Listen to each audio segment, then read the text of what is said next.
한번 따라해 보시죠. 성령을 근심하게 하는 자와 성령 충만한 성도.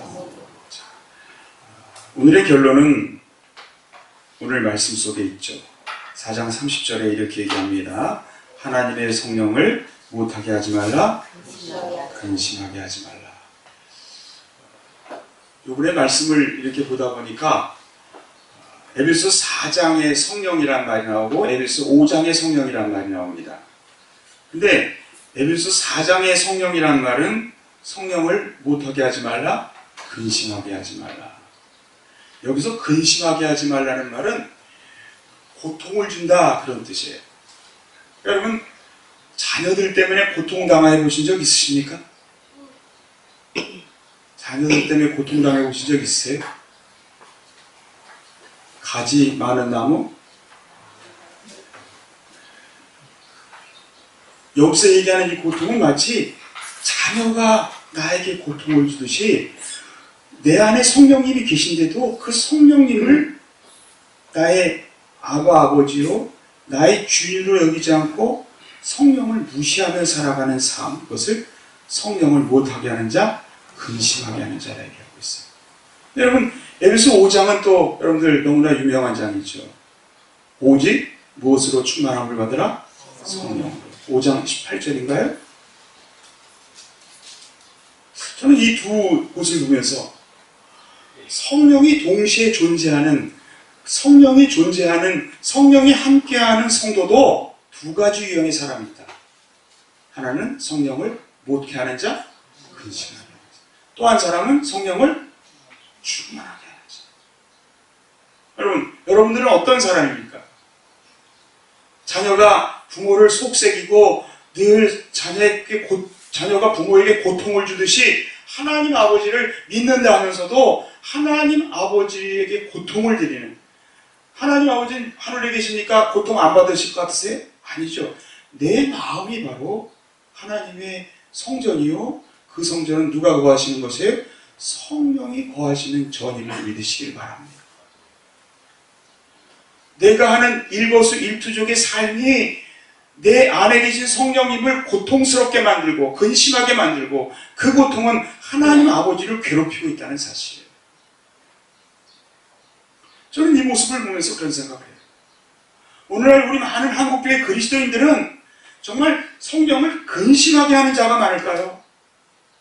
성령 충만을 통해 하나님께 영광 돌리는 자가 많을까요?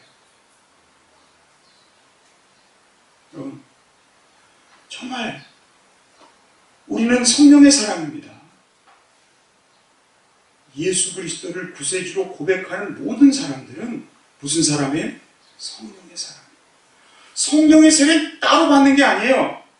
우리가 예수 그리스도를 구세주로 고백했으면 그 고백하는 것이 내가 하는 것이 아니요, 내 안에 누가 와서 하시는 거예요? 성령님이 계시는 증거임을 믿으시길 바랍니다.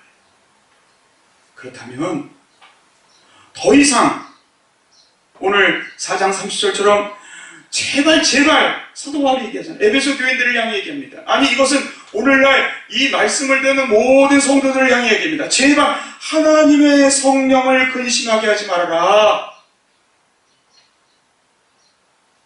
오늘 여러분, 정말 나는 성령을 근심하게 하는 자인지, 아니면 나는 정말 성령 충만을 늘 사모하면서 살아가는 성령의 사람인지를 반성하는 여러분들 계시길 주님의 이름으로 축원드립니다. 작년에는 성령 강림절을 제가 했던 설교가 저도 지금도 기억납니다. 한번 더 해주세요. 성령은 모든 것의 시작이다. 작년에는 자꾸 그 시작이라는 단어와 성령님이 자꾸 연결이 되는 거예요. 그래서 성령을 볼 때마다 성령님이 모든 것의 시작이시더라고요. 천지 창조를 시작하실 때도 하나님의 신이, 성령이, 하나님의 영이 수면 위에 운행하시는 창세기 1장 2장부터 성령의 역사가 있었고, 선지자들의 모든 역사 속에는 성령이 함께 하셨고, 특별히 예수님의 삶 속에는 무엇으로 잉태하사? 성령으로 잉태했고, 예수님이 공생애를 시작하는 그 공생애의 세례 요한에게 세례를 받는 그 순간에도 하늘에서 무엇 같은 성령이? 비둘기 같은 성령이 임하고 있었고, 또한 인간이 받는 수많은 고통을 광야에 가서 40일 당하시는 그 순간마저도 누구에게 이끌려서? 성령에게 이끌려 갔다고 말씀하고 있다는 사실이에요. 그래서 작년에는 성령으로 시작되지 않은 것은 다 하나님의 일이 아님을 말씀드렸어요. 근데 올해는 성령과 시작이라는 단어가 아니라 한마디로 성령과 회개, 이 단어가 자꾸 제 머릿속을 맴돌기 시작합니다. 그러더니 주님께서 자꾸 그런 말씀만 저에게 자꾸 보여주시는 거예요. 성령과 뭐라고요? 회개. 왜 지난 주일 제가 설교할 때 결론은 뭐였죠? 성령 충만 받길 원하느냐? 성령 충만 받길 원하십니까? 성령 충만 받길 원하십니까? 성령 충만을 사모하는 만큼 무엇하십시오? 무엇하십시오? 여러분, 회개하는 만큼 여러분들은 성령 충만의 역사가 있음을 믿으시길 바랍니다. 근데 그 회개도 세 가지예요. 성령을 통한 회개에는 세 가지가 있다고 그랬어요. 한번 따라서 죄에 대해서, 의에 대해서, 심판에 대해서. 성령이 우리에게 오시면 예수님이 그런 말씀, 성령이 너희에게 오면 너희에게 세 가지 책망을 줄 거야. 너희를 회개케 할 거야. 무엇에 대해서? 죄에 대해서 먼저. 여러분, 주님을 믿기 전, 아니 주님을 믿으면서도 반복되는 죄악의 뿌리들이 있다면, 쓴뿌리들이 있다면 여러분 그것을 주님 앞에 철저히 회개하는 여러분들 되시길 바랍니다. 어떤 분들은 그래요. 목사님 아무리 회개를 해도 또 고모양 고꼴인 걸 어떻게 해요? 에이, 저 못하겠어요. 성령의 충만이 임하기까지 끝없이 작심삼일이 돼도 끝없이 주님 앞에 회개하시기를 주님의 이름으로 축원드립니다. 철저한 회개는 내가 하는 것이 아니라 누가 하는 거예요? 하나님이 나와 함께 하심을 통해 이루어짐을 믿으시길 바랍니다. 저는 많은 분들을 지금까지 봐왔어요. 어떤 분들은 그 죄악된 습관들을 천천히 끊어가는 사람도 있는가 하면 어떤 분은요, 제가 아는 분들은 하루아침에 그 모든 그 죄악들이 하루아침에 정말 잘라져 나가는 놀라운 역사를 제가 보게 됩니다. 제가 늘 간증하는 그분, 그 권사님은 제가 생각해도 이해가 안 돼요. 신앙생활하지 않고 술에 친구를 삼으며 세상 친구들과 끝없이 세상 친구의 항상 대장이 되어가지고 그 읍내기를 다 활보하면서 술 취해가지고 활보하고 다니던 분이 부인이 새벽기도 나왔는데 쫓아나와가지고는 거기서 은혜 받고는 그걸 하루아침에 끊어버리고는 친구들이 3년 동안을 계속 데려다가 술 먹이려고 하고 뭐 그럽니다. 절대 그 자리를 가는 이유가 뭐냐면 전도하기 위해서 가지 절대로 안 가요. 야, 참 저렇게 변하는 사람도 있구나. 그러나 여러분, 사람은요 점차적으로 변하는 때가 있어요. 저도 세상의 습관들을 끊어갈 때 보면 어떨 때는 단칼에 끊어지는 경우도 있지만 반복되는 죄악의 습관 속에 그 죄악의 습관이 내 속에 정말 구역질나고 정말 몸소리 쳐지는 그 순간까지 나를 괴롭히다가 어느 순간인가 나로부터 아주 깨끗하게 멀어지는 성령의 역사를 체험한다는 사실입니다. 여러분, 죄에 대해서 회개하는 여러분들 되시길 주님으로 축원합니다. 여러분, 성령은 그런데 죄에 대해서만 책망하는 것이 아니에요. 두 번째, 무엇에 대해서 책망한다고요? 의에 대해서. 의가 뭡니까? 내가 하나님의 뜻대로 살지 않은 것에 대한 책망을 저에게 주신다는 사실이에요. 내가 하나님의 말씀대로 살아가지 아니하고 내가 내 마음, 양심의 가책 속에 이건 해야 되는데 하며 살아가는 것에 대한 책망을 주신다는 사실이에요. 저는 지금도 잊지 못하는 몇 가지 기억 중에 하나가 제가 분당의 만납교회 세미나를 갔었습니다. 그리고 이제 식사를 막 하고 있었어요. 그때 한번 제가 말씀드린 적도 있을 거예요. 누가 뒤에 와가지고 저를 툭툭 치면서 이제 좀 얼마를 달라고 하더라고요. 근데 약간 이렇게 다리를 좀 저는 분이었었어요. 근데 제 머릿속에 웬 누가 왔다고 생각했을까요? 네? 웬 다리를 절면서 와가지고 톡톡 치면서 하니까 제 머릿속에 선입견을 무슨 생각했을까요? 웬 거린이 여기까지 들어와가지고 교회까지 들어와서 이렇게 동양을 하나 그런 생각을 가지고 제가 무시하고 밥을 먹었어요. 그리고 밥을 먹고 이렇게 나가는데 공중전화 앞에서 그분이 공중전화를 걸고 있는데 뭘 달라고 그랬냐면 공중전화를 걸기 위해서 100원짜리 하나를 달라고 했던 거예요. 제가 그것을 보고요. 그때 주님이 나를 책망하는 그 소리. 이놈아, 하나님의 자녀요. 저는 그분은 아마 교육자였을 것 같아요. 그때 정확하게 모르지만 느낌이 말씀하시는 거고, 남을 네가 마음대로 깔보고 네가 마음대로 얕잡으면 그 사람이 너보다 훨씬 나이 이놈아. 여러분, 내가 하나님의 뜻대로 말씀대로 살아가지 않는 것을 주님은 끝없이 우리가 책망하십니다. 어떨 때 제가 요즘은 설교를 할 때 집중적으로 해요. 옛날에는 설교를 이런 주제 저런 주제를 막 갖고 합니다. 그런데 요즘은 제가 좀 설교가 바뀌었어요. 하나를 가지고 그냥 계속하자. 속된 말로 하면 무슨 이가 또 까? 여러분, 어떤 목사님이 그러더라고요. 까니마 또 까야 된다. 죄악을 벗어버리게 하려면 까니마 또 까야 된다. 계속 괴롭혀서 아주 그게 괴로워서 내가 어찌할까 하고 하나님 앞에 무릎 꿇을 때까지 계속 설교해야 된다는 거예요. 그러니까 여러분, 제가 어떤 주제를 가지고 설교하다 보면 여러분들이 어떤 분들 가책을 받고, 아니 목사님 이걸 어떻게 살라는 거예요? 여러분, 저에게 묻지 마세요. 어떻게 살라는 건 누구에게 물어야 돼? 하나님께 묻는 거예요. 성령을 우리에게 죄에 대해 책망할 뿐 아니라 그 죄를 이길 수 있도록 의에 대해서 책망할 수 있음을 믿으시길 바랍니다.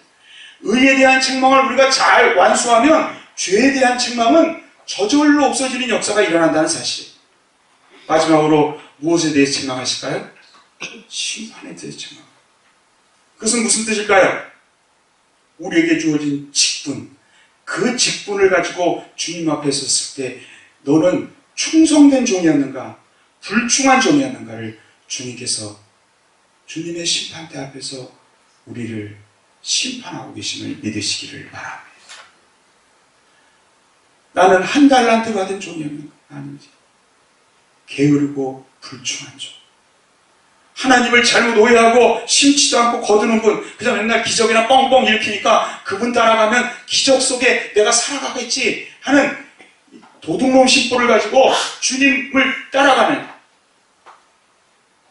그런 모습을 가지고 한 달란트 받은 종의 모습을 가지고 나에게 주어진 5달란트, 2달란트, 비록 적은 달란트지만 그것을 감사하면서 살아가지 못했던 나의 모습은 아니지.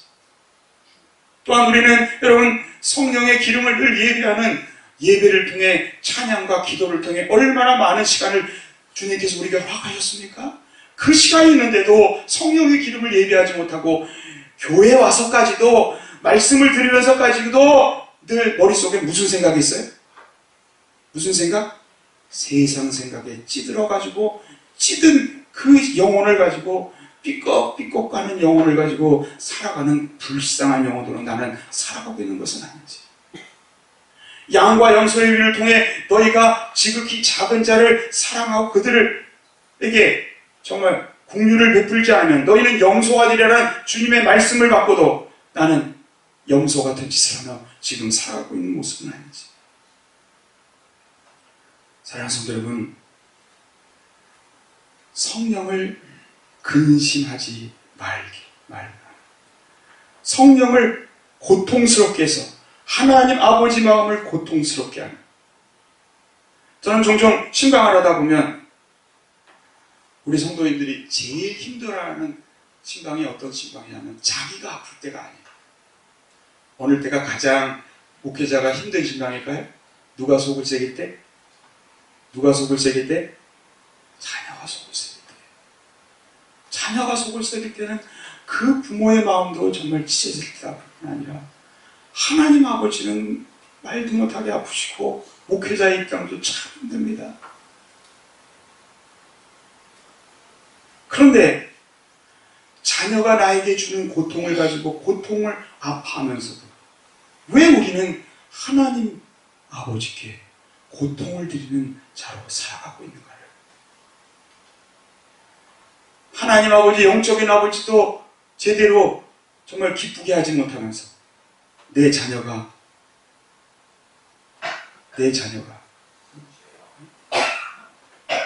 나에게 고통을 주지 않기를 바란다는 것은 어리석은 일이 될 수밖에 없음을 보게 된다는 사실입니다.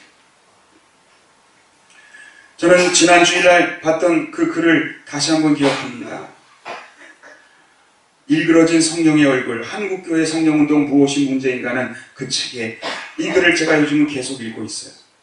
오늘날 교회에 시급한 것은 성령 세례를 2차적으로 받는 것이 아니라 우리 안에 이미 와 계신 성령의 충만한 은혜와 역사하심을 계속 거스리고 소멸하는 삶을 돌이키는 것입니다. 한번 따라해주세요. 우리에게 필요한 것은 2차적인 은혜가 아니라 뭐라고요? 회개입니다. 저는 여러분들에게 잘못 가르친 부분이 있었어요.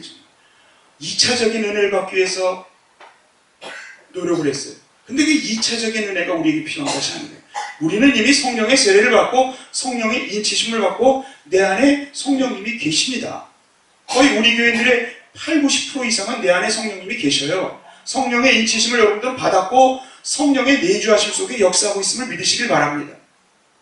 문제는 뭐냐면 내 안에 있는 성령님의 역사를 자꾸 거스리고 소멸하는 삶을 우리가 스스로 살아가고 있다는 사실.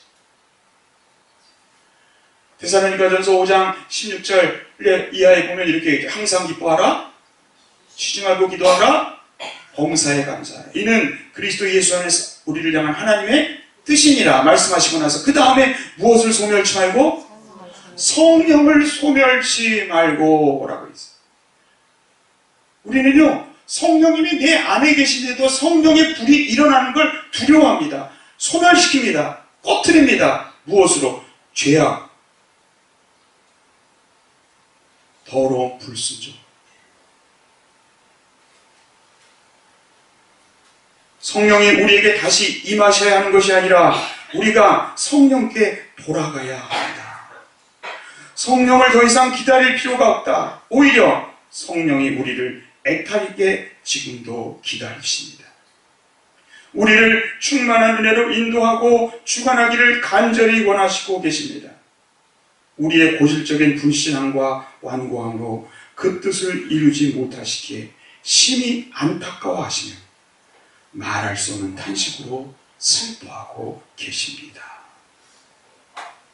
사랑하는 성도 여러분, 지금 이 시간 여러분들 마음속에 계신 성령님을 확인하는 여러분들 되시기를 주님의 이름으로 축원드립니다. 한번 따라해주세요. 내 안에 누가 계시다? 믿으십니까? 한 70%는 얘기하는데 다른 분들은 자신이 없으신 모양이에요. 내 안에 누가 계시다? 자신이 없어요? 그러면 성경의 말씀을 받으시길 주님의 이름으로 축원드립니다. 성경은 믿으시죠? 요엘서 2장 28절 그 후에 내가 내 영을 누구에게 부어주리니?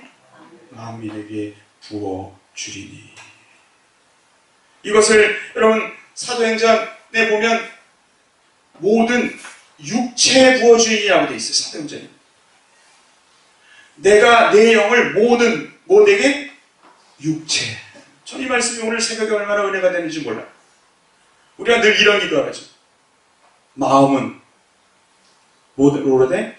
원이로 돼. 무엇이? 육신이 약하도다. 사락스. 그 육신이 약한 것을 로마서 7장에 보면 사도 바울이 이렇게 얘기하죠. 내가 하나님의 뜻을 행하려고 아무리 열심히 노력해도 또 하나 나를 죄의 법 아래로 어떻게 가는 것? 사로잡아가는 것을 내가 보는도다 하는 그런 사락스, 육신의 연약함을 얘기합니다. 사랑하는 성도 여러분, 주님께 한번 이렇게 기도해보세요. 주님이 약속하셨잖아요. 내 영을 모든 육체에 부어주리니. 여러분, 주님의 약속입니다. 여러분들 심령 속에 부어주는 역사가 함께하기를 주님의 이름으로 축원드립니다. 너희 자녀들이 장래일을 말할 것이요 너희 늙은이는 꿈을 꾸며 너희 젊은이는 이상을 볼 것이라. 아멘. 저는 지금도 기억해요.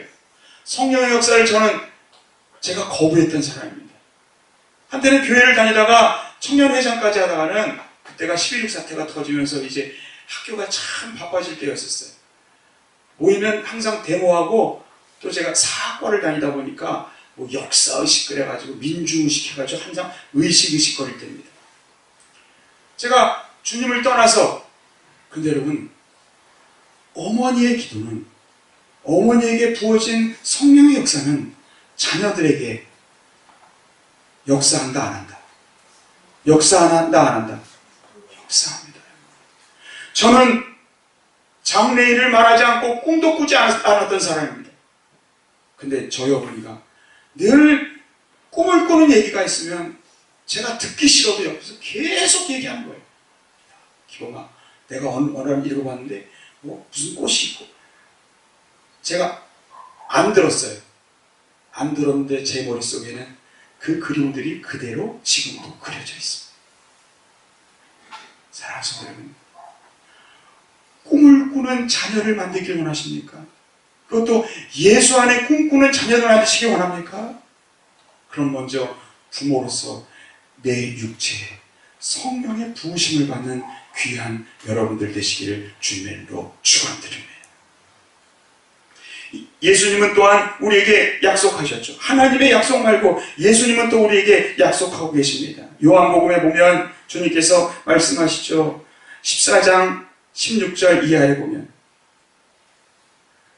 요엘의 그 놀라운 요엘을 통한 모든 육체에 하나님의 영 성령이 부어지는 역사와 함께 16절 주님 말씀합니다. 내가 아버지께 구하겠으니 그가 또 다른 무엇을 보혜사를 너에게 주사 어떻도록 영원토록 너희와 함께 있게 하리니 그는 진리의 영이라 세상은 능히 그를 받지 못하나니 이는 그를 보지도 못하고 알지도 못함이라. 그러나 너희는 그를 성령님을 아나니 그는 너희와 함께 거하시며 또 어디에 계신다고요? 너희 속에 계시겠습니다. 여러분 18절에 주님 말씀합니다. 내가 너희를 고와 같이 버려두지 아니하고 주님은 떠나시면서 걱정이 되는 거예요. 제자들을 고아처럼 내버려 두는 것. 내가 너희에게 다시 오리라. 언제 오실까요? 어떻게 오실까요?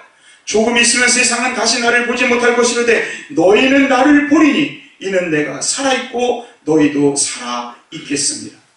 그럼 주님이 우리와 어떻게 함께 하십니까? 20절 우리 함께 읽겠습니다. 그날에는 내가 아버지 안에 너희가 내 안에 내가 너희 안에 있는 것을 너희가 아니라.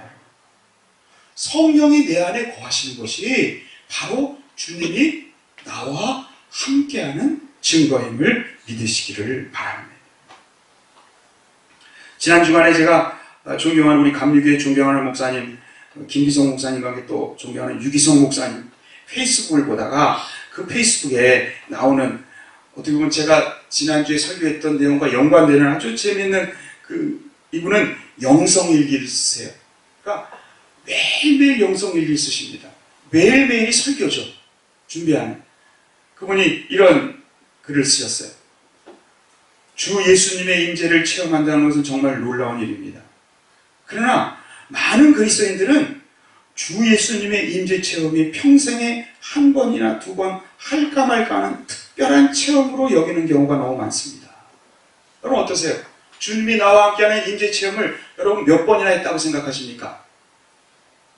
그건 특별한 사람이 한두 번, 목사님이나 한두 번 할까? 그런데 이분이 이런 얘기를 하는 거예요. 그게 아니라는 거예요.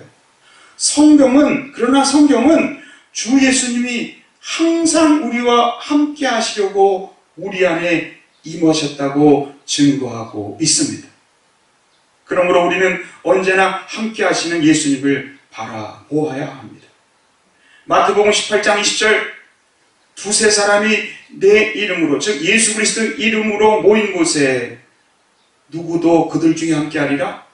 나도 예수님도 그들 중에 함께 하리라. 믿으십니까? 믿으십니까? 그럼 우리가 몇 명이죠? 두세 사람 넘죠? 두 사람 넘죠? 자, 이 자리에 주님이 임재하십니까? 임재하십니까? 아멘. 아멘. 왜 자꾸 이렇게 특별한 것만 삼아냐는 거예요? 특별한 것만. 주님이 계시다 보면 계신 것이지. 예? 그걸 왜 못 느끼고 살아가냐는 겁니다.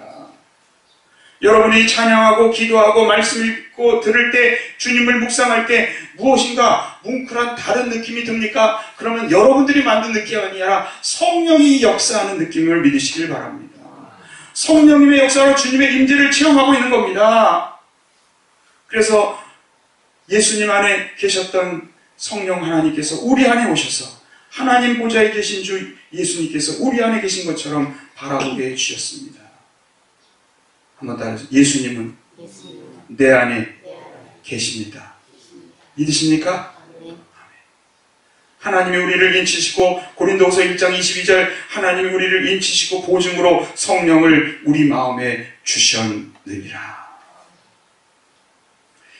유기성 목사님이 한 번은 북경에 이제 집회를, 코스타 집회를 갔었습니다.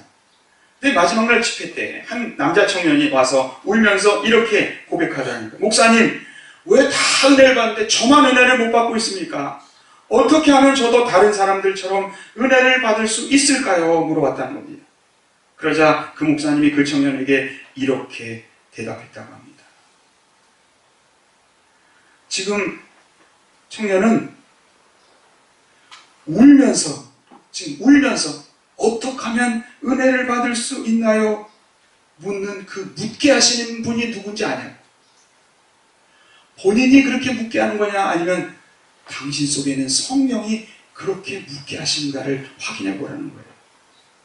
그러니 이제부터 당신 안에 지금 울음을 터뜨리며 울면서 내가 어떻게 하면 은혜를 받을 수 있을까요? 고민하게 만드는 그 성령님이 지금 당신 마음속에 이미 계시고 이미 은혜를 시작하셨음을 믿으세요.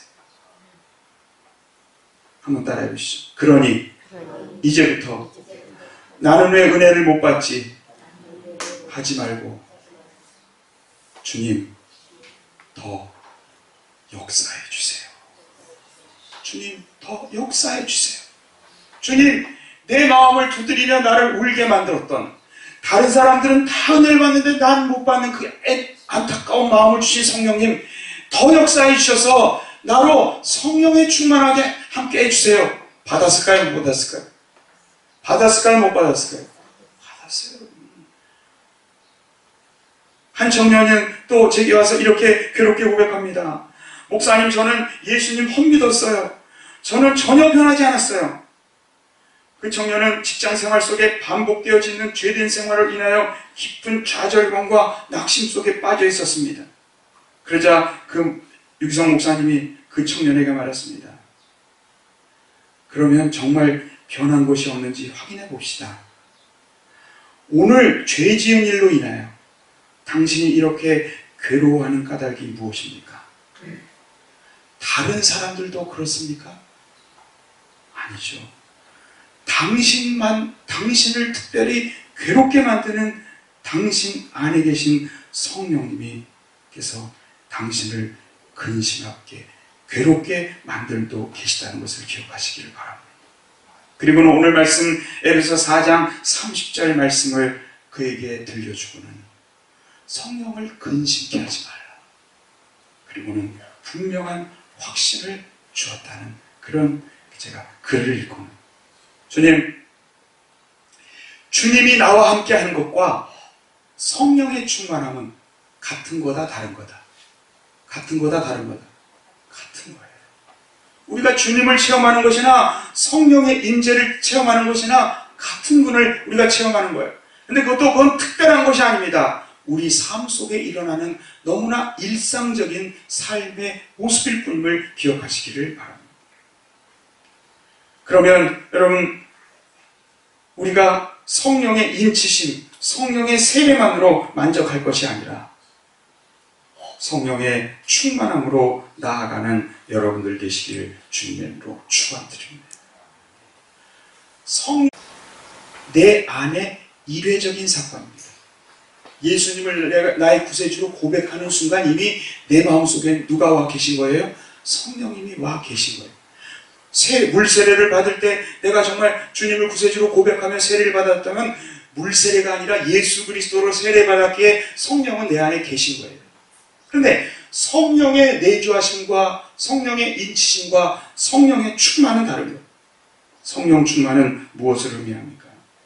바로 우리 마음속에 계속적으로 일어나는 성령을 통한 능력의 삶을 살아가는 것을 우리에게 말씀하고 있음을 기억하시기를 바랍니다. 오늘 에베소서 오늘 말씀을 우리가 보면 에베소서 말씀 4장 말씀은 성령을 무엇하게 하지 말라? 근심하게 하지 말라 그랬죠. 성령을 근심하게 하는 이유가 무엇이라고 성경은 우리에게 얘기하고 있습니까? 성령을 근심하게 하는 이유는 바로 이 앞에서부터 다 얘기하고 있는 거예요. 왜 우리가 성령을 근심하게 합니까? 내 안에 있는 성령님이 계신데도 성령님을 근심하게 하고 하나님 아버지를 고통스럽게 만듭니까? 17절에 보면 이렇게 되어 있어요. 그러므로 내가 이것을 말하며 주 안에서 증언하니 이제부터 너희는 누구들과 같이 이방인이 그 마음에 허망한 것으로 행함같이 행하지 말라는 거예요. 우리가 이방인 세상 사람처럼 허망한 것으로 행하면 성령을 근심하게 하는 것이요 하나님을 마음 아프게 하는 것이라는 거예요. 19절에 보니까 이렇게 되어 있습니다. 그들이 못 없는 자가 되고 감각 없는 자가 됩니다. 죄를 지어도요 죄가 뭔지도 모르는 거예요. 죄가 뭔지. 또 자신을 방탕에 방해하여 모든 더러운 것을 욕심으로 행하되. 우리 20절 우리 함께 읽겠습니다. 오직 너희는 그리스도를 그와 같이 배우지 아니하였느니라. 진리가 예수 안에 있는 것 같이 너희가 참으로 그에게서 듣고 또한 그 안에서 가르침을 받았을진데 너희는 유혹의 욕심을 따라 썩어져가는 구습을 따는 옛사람을 벗어버리고 오직 너희의 심령이 새롭게 되어 하나님을 따라 의와 진리와 거룩함으로 지으심을 받은 무엇을 입으라? 새 사람을 입으라. 여러분, 우리가 옛사람의 모습으로 살아간다는 건 이미 우리가 누구를 근심하게 하는 거예요? 성령을 근심하게 하는 삶임을 말씀하고 있습니다. 우리는 새 사람을 입어야 합니다. 새 사람을 입어야 돼요. 그럴 때 5장에 나오는 그러므로 5장 17절 그러므로 어리석은 자가 되지 말고 오직 주의 뜻이 무엇인가 이해하라. 5장 18절 우리 함께 읽겠습니다. 술 취하지 말라. 이는 방탕한 것이 오직 성령으로 충만함을 받으라. 성령으로 충만함을 받는 여러분들 되시길 주님으로 축원드립니다. 어제 밤에 잠을 자는데 잠이 잘 안 오고 이걸 어떻게 설교할 수 있을까? 성령 충만함을 말로 표현할 수 있어요, 없어요? 말로 얘기한다고 하면 전달이 됩니까? 근데 주님이 이런 지혜를 주시더라고요. 여러분들이 등산을 간다고 생각해 보세요. 높은 산을 올라갈 때, 산을 등정할 때 힘들어요, 어려워요? 힘들어요. 똑같은 말이네.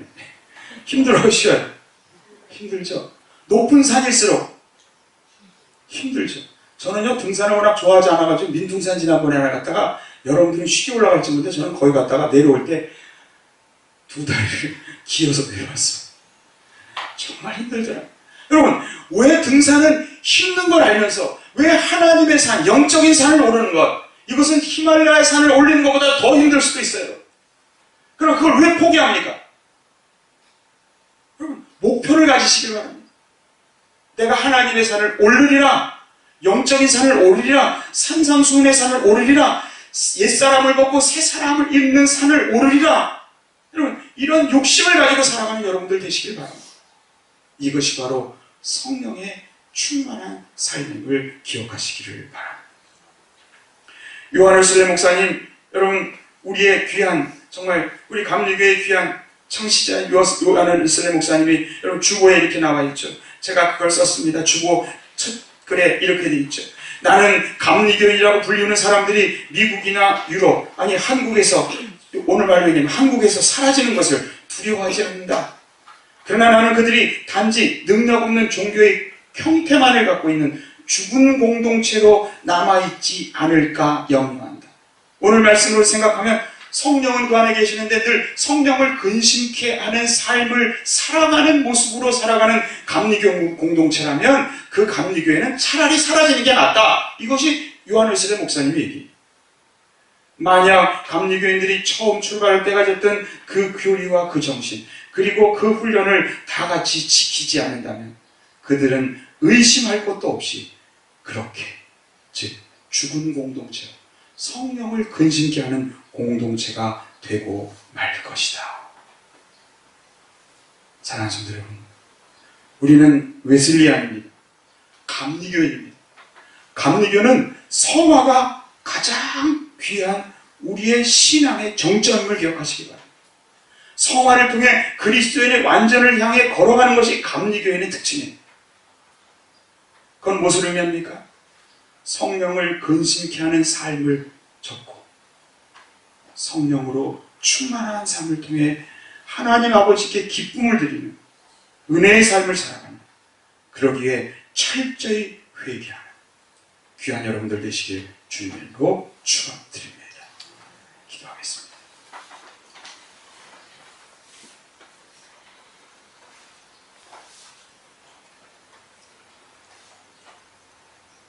사랑하는 주님, 성령 강림절 요한 웨슬레 회심일을 맞으며 주님, 성령을 근심케 하는 자와 성령의 충만한 자의 두 가지의 모습을 우리에게 보여주시니 감사합니다.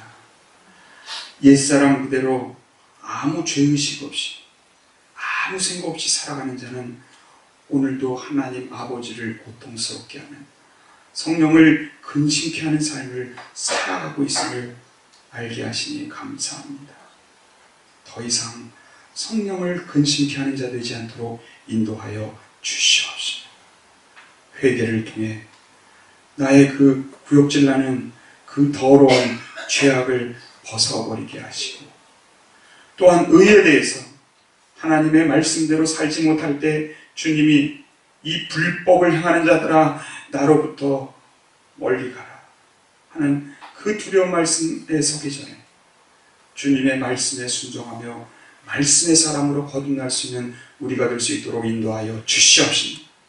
또한 우리에게 주어진 직분은 충성을 다하는 맡은 자에게 더할 것은 충성이라 하셨는데, 충성치 못한 우리들의 모습이 있다면 주님 회개하게 하시고 회개를 통해 성령 충만으로 하나님 아버지를 기쁘게 하는 우리가 될 수 있도록 인도하여 주시옵소서. 이 모든 말씀 주 예수 그리스도 받들어 간절히 기도드리옵나이다.